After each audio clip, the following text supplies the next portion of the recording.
Friends, अब हम discuss करेंगे परम्यूटेशन एंड कॉम्बिनेशन से पार्ट 9 जो कि है मिसलेनियस। यानी कि इस पार्ट में हम उन क्वेश्चंस को सोल्व करेंगे जो कि डिफरेंट होंगे।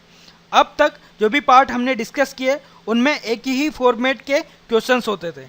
यहाँ पर हम डिफरेंट क्वेश्चंस देखेंगे जो कि बेस्ड होंगे परम्यूटेशन एंड कॉम्बिनेशन पर। फ्रेंड्स, 8 पार्ट्स हम कंप्लीट कर चुके हैं। आई होप आपको पसंद आए होंगे।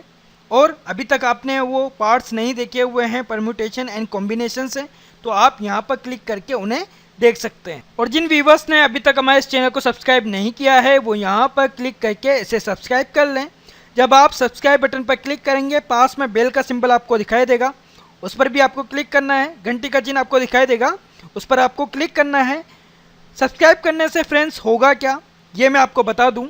जब भी हम कोई नया वीडियो अपलोड करेंगे इस चैनल पर, तो उसका नोटिफिकेशन आपको ईमेल के थ्रू डायरेक्टली मिल जाएगा, तो आप उस वीडियो को मिस नहीं करेंगे। फ्रेंड्स, आपको मेरा ये वीडियो अच्छा लगे, पसंद आए, तो लाइक बटन पर क्लिक ज़रूर कीजिएगा। जो थम्स अप वाला आइकन है उस पर क्लिक ज़रूर कीजिएगा। इस वीडियो को शेयर कीजिएगा अपने दोस्तों के साथ में और कमेंट कीजिएगा। तो स्टार्ट करते हैं आज की क्लास। हेलो फ्रेंड्स, मेरा नाम है समीर गहलोत। द ट्यूब गुरु में आप सभी का स्वागत है। परम्यूटेशन एंड कॉम्बिनेशन से पार्ट 9 मिसलेनियस।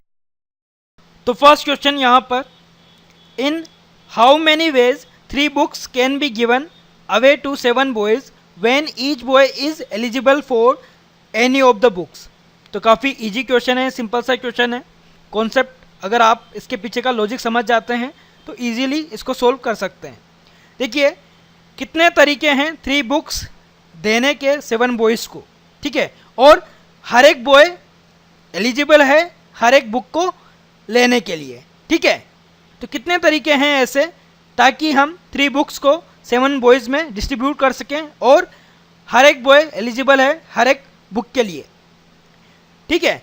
तो आप ये समझिए कि फर्स्ट बुक जो है हमारे पास में 3 बुक है, ठीक है। फर्स्ट, सेकंड और थर्ड बुक हम इनको नाम दे देते हैं। अब फर्स्ट बुक जो है वो 7 बॉयज़ को मिल सकती है, ठीक है। तो फर्स्ट बुक को देने के, डिस्ट्रीब्यूट करने के कितने वेज होंगे? 7 वेज होंगे, ठीक है। सेकंड बुक भी सभी 7 बॉयज़ को दी जा सकती है, इसको भी डिस्ट्रीब्यूट करने के 7 वेज होंगे।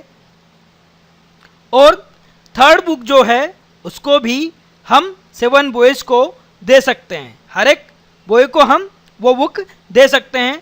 तो इस बुक को डिस्ट्रीब्यूट करने के भी 7 वेज होंगे।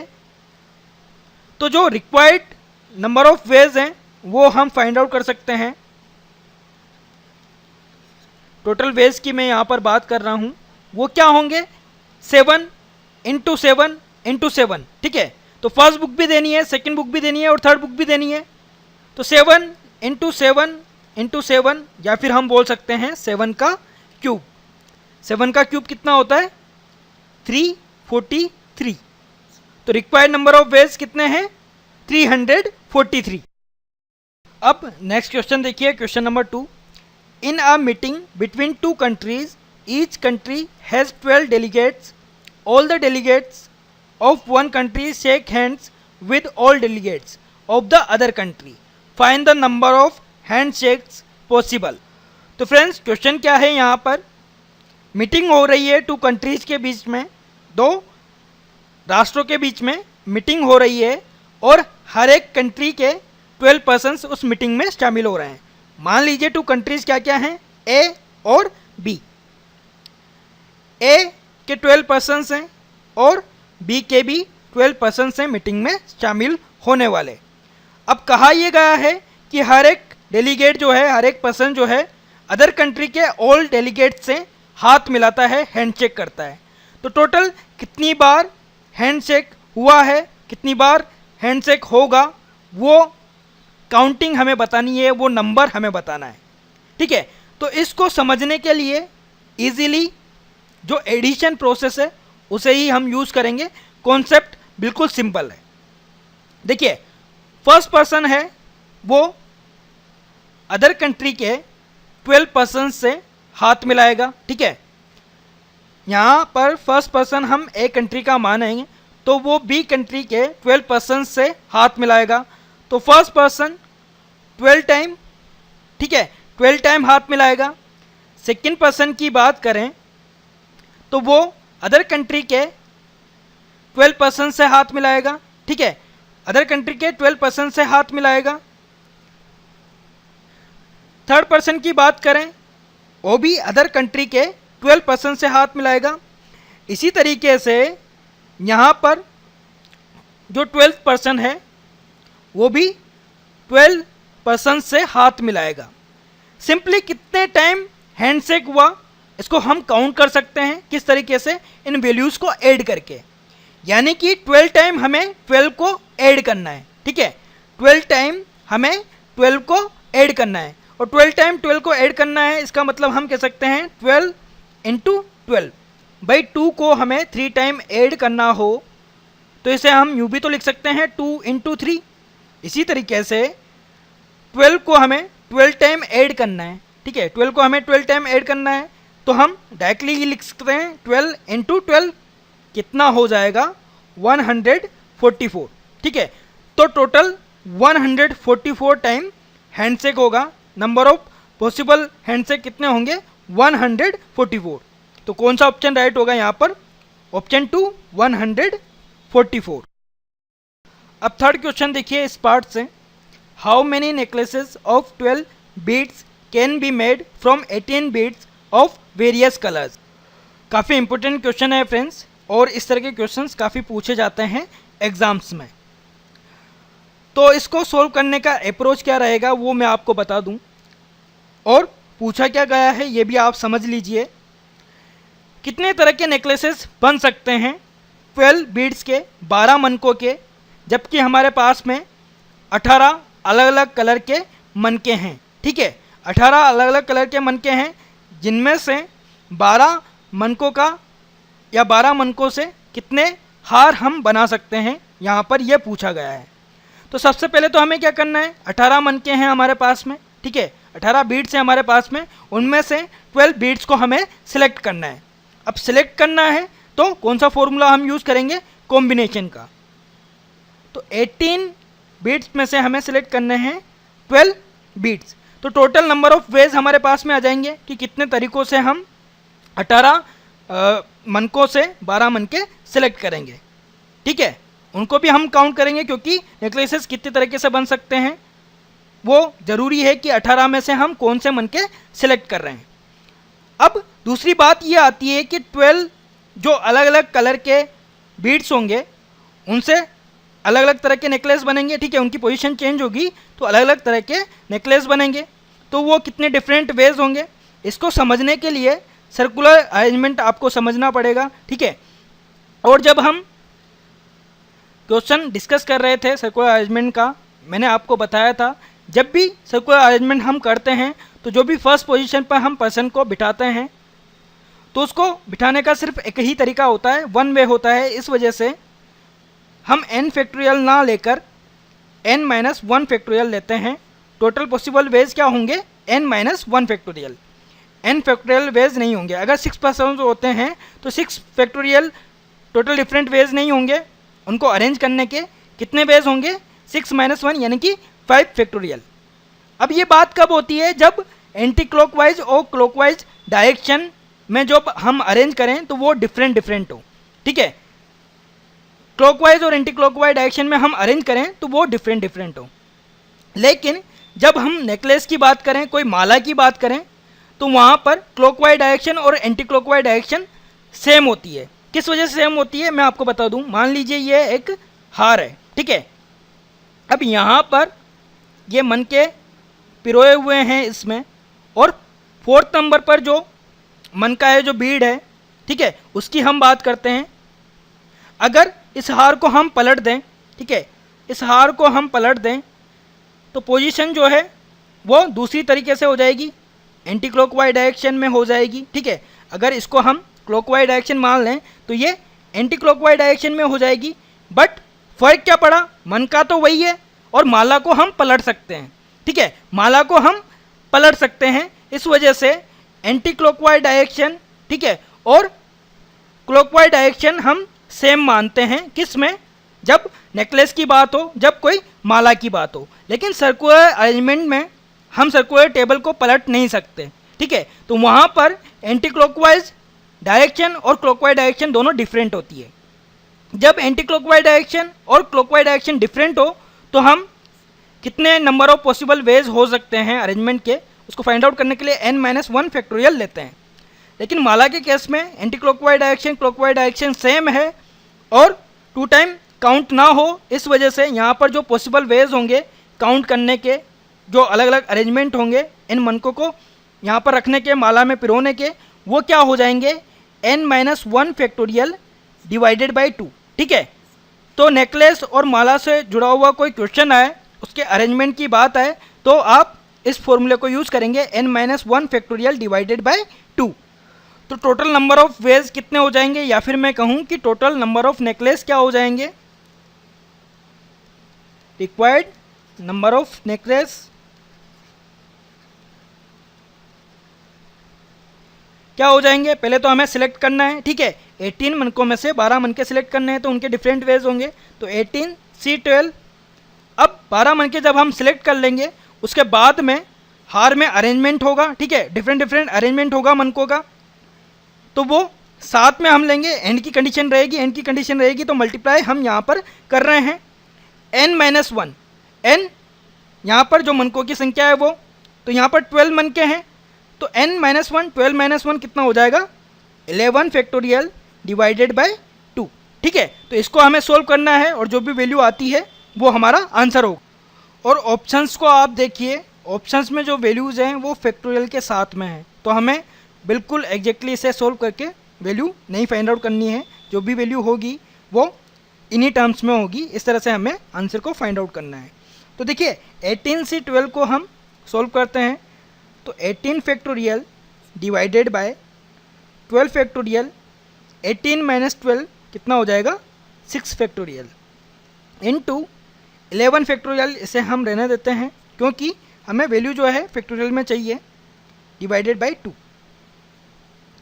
18 को एक्सपेंड करते हैं, तो 18 into 17 into 16 into 15 to 14 into 13 into 12 factorial, ठीक है। और 12 फैक्टोरियल जो है डिवाइड में भी 12 फैक्टोरियल है, कैंसिल आउट हो जाएगा, डिवाइड में क्या आ जाएगा, 6 फैक्टोरियल, इसको एक्सपेंड हम कर सकते हैं, 6 into 5 into 4 into 3 into 2 into 1, साथ में क्या है 11 फैक्टोरियल डिवाइडेड बाय 2। और अब जो वैल्यूज़ कट जाती है उनको कैंसिल आउट कर लेते हैं, और ऑप्शंस में आप देखिए डिवाइड में 2 है, यानी कि एक 2 को तो हमें बचाना है, इसको हमें कैंसिल नहीं करना है। बाकी फैक्टोरियल में आप देखिए 13 फैक्टोरियल, 14 फैक्टोरियल, 13 फैक्टोरियल, 12 फैक्टोरियल, तो 2 टाइम 13 फैक्टोरियल हमें दिया गया है ऑप्शन में, तो हो सकता है इनमें से कोई एक ऑप्शन हमें मिल जाए, राइट ऑप्शन मिल जाए, ठीक है, पॉसिबिलिटी इसकी है, बाकी दो के कंपेरिजन में। तो हम कोशिश करेंगे कि अबव में हम 13 फैक्टोरियल ला सकें, ठीक है। तो 2 से 14 डिवाइड होगा 7 टाइम, 15 3 से डिवाइड हो जाएगा 5 टाइम, और 5 से 5 कैंसिल हो जाएगा, 4 से 16 डिवाइड होगा 4 टाइम, ठीक है, 16 डिवाइड होगा 4 टाइम, और 18 डिवाइड हो जाएगा 6 से 3 टाइम। यहाँ पर आप देखिए 17, अब 3 इंटू 4 कितना हो जाएगा 12, तो हमें 13 का फैक्टोरियल बनाना है, तो 13 के बाद में एक 12 वैल्यू आनी चाहिए, 11 फैक्टोरियल हमारे पास में है, 13 के बाद में 12 वैल्यू आनी चाहिए, तो 3 इंटू 4 यानी कि 12 को हम यहाँ पर रखेंगे, तो 17 into 7 into 13 into 12 into 11 factorial कितना हो जाएगा 13 फैक्टोरियल, ठीक है, डिवाइडेड बाय 2। 17 इंटू 7 कितना हो जाएगा, 17 इंटू 7 होता है 119, 119 इंटू 13 फैक्टोरियल डिवाइडेड बाय 2। तो यानी कि फर्स्ट और थर्ड ऑप्शन में से हम राइट ऑप्शन पर पहुंच चुके हैं। कौन सा राइट ऑप्शन है, ऑप्शन थर्ड। तो फ्रेंड्स, नेकलेस और बीड से जुड़े हुए क्वेश्चंस भी काफ़ी पूछे जाते हैं। आई होप आपको इसका जो कॉन्सेप्ट है, जो लॉजिक है, वो समझ में आ गया होगा और आप इस तरह के क्वेश्चंस को काफ़ी इजीली सोल्व कर लेंगे। फ्रेंड्स, आपको मेरा ये वीडियो अच्छा लग रहा है, पसंद आ रहा है तो लाइक ज़रूर करें, शेयर करें अपने दोस्तों के साथ में इस वीडियो को और कमेंट करें।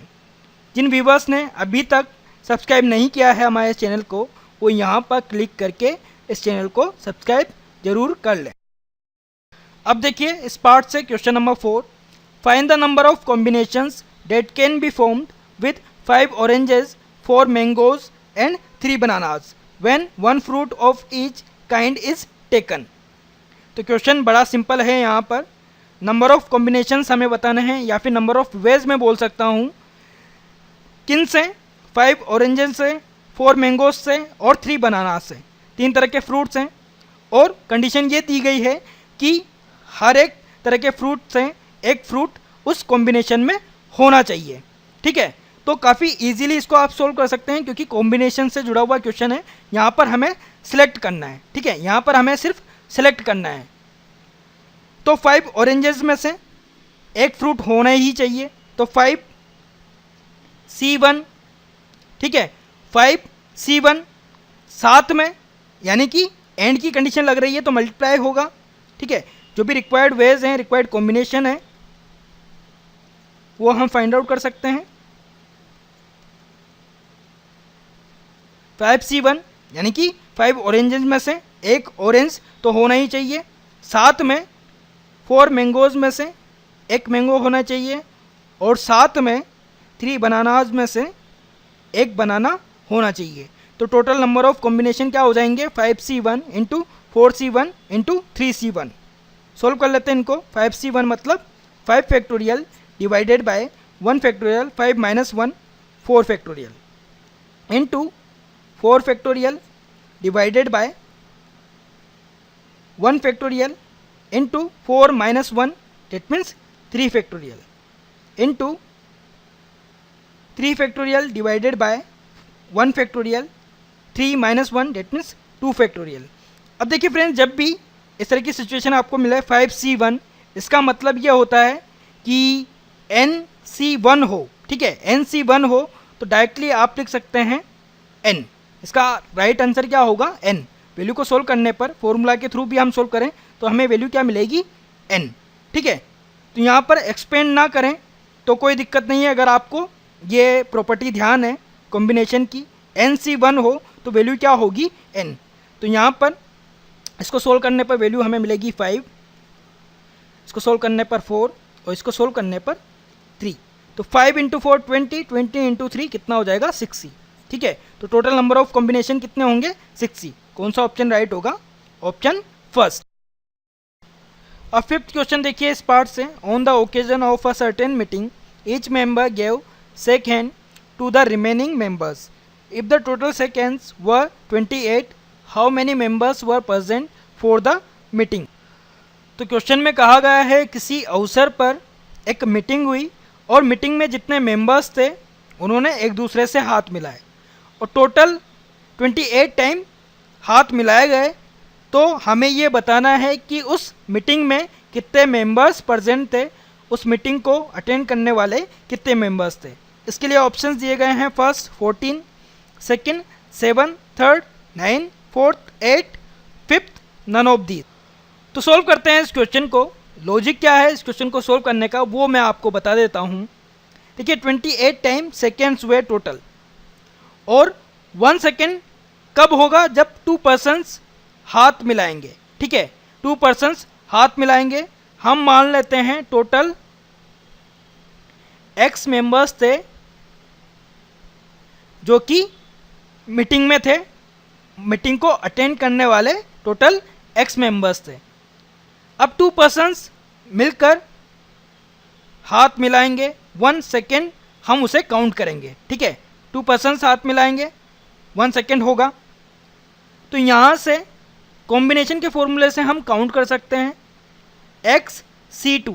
ठीक है, अगर X पर्सन्स हैं टोटल तो कितने टाइम सेकेंड होगा ये हम इस फॉर्मूले से पता कर सकते हैं। XC2 और यहाँ पर दिया गया है टोटल सेकेंड हुआ है 28 टाइम, तो xc2 इक्वल होगा 28 और NCR इक्वल होता है किसके, n factorial divided bye r factorial n minus r factorial के। ठीक है, तो इसको हम एक्सपेंड कर लेते हैं। क्या हो जाएगा, x factorial divided by 2 factorial x minus 2 factorial equals to 28।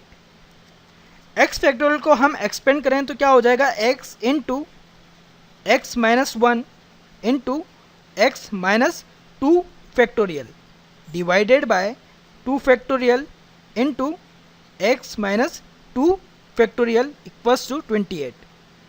अब देखिए यहाँ पर भी x माइनस 2 फैक्टोरियल है और डिनोमिनेटर में भी x माइनस 2 फैक्टोरियल है, तो कैंसिल आउट हो जाएगा। आएगा क्या यहाँ पर, x into X minus 1 divided by 2 factorial की वैल्यू क्या होगी, 2 इंटू 1 डेट मीन्स 2। ठीक है, डेट मीन्स 2 इक्वल्स टू 28 और x इंटू एक्स माइनस 1 किसके इक्वल होगा, 28 इंटू 2, 28 इंटू 2 कितना हो जाएगा, 56। ठीक है, 28 इंटू 2 हो जाएगा 56 और इसे हम स्प्लिट करें तो वैल्यू हमें क्या मिलेगी, 7 इंटू 8। ठीक है, 7 इंटू 8 कितना होता है, 56। तो यहाँ से इस इक्वेशन से हम कह सकते हैं x की वैल्यू क्या होगी, 8। ठीक है, अगर x की वैल्यू हम 7 लेते हैं तो x 7 होगा और 7 माइनस 1 यानी कि 6 हमें यहाँ पर मिलना चाहिए, लेकिन ऐसा नहीं है, तो x की वैल्यू 8 होगी और 8 माइनस 1 7 हमें मिल रहा है, तो x की वैल्यू होगी यहाँ पर 8। तो टोटल पर्सन्स कितने हैं, टोटल मेंबर्स कितने हैं मीटिंग में, 8। तो फोर्थ ऑप्शन यहाँ पर राइट होगा। तो फ्रेंड्स ये कुछ डिफरेंट तरह के क्वेश्चंस थे जो कि परम्यूटेशन एंड कॉम्बिनेशन टॉपिक से पूछे जाते हैं एग्जाम्स में। आई होप आपको हर एक एग्जाम्पल, हर एक क्वेश्चन समझ में आया होगा और आपने इस वीडियो को पसंद किया होगा। आई होप आपको ये वीडियो अच्छा लगा होगा। अगर पसंद आया है तो लाइक ज़रूर करें, वीडियो को शेयर करें अपने दोस्तों के साथ में और कमेंट करें। जिन व्यूवर्स ने अभी तक सब्सक्राइब नहीं किया है हमारे चैनल को, तो यहाँ पर क्लिक करके वो इसे सब्सक्राइब कर सकते हैं। फ्रेंड्स, आप अगर डेली नया वीडियो चाहते हैं अपनी प्रिपरेशन के लिए तो आप सब्सक्राइब ज़रूर करें। सब्सक्राइब करने से होगा क्या, जब भी नया वीडियो हम अपलोड करेंगे उसका नोटिफिकेशन आपको ईमेल के थ्रू मिल जाएगा, तो आप वीडियो को मिस नहीं करेंगे। और हम डेली एक नया वीडियो अपलोड करते हैं।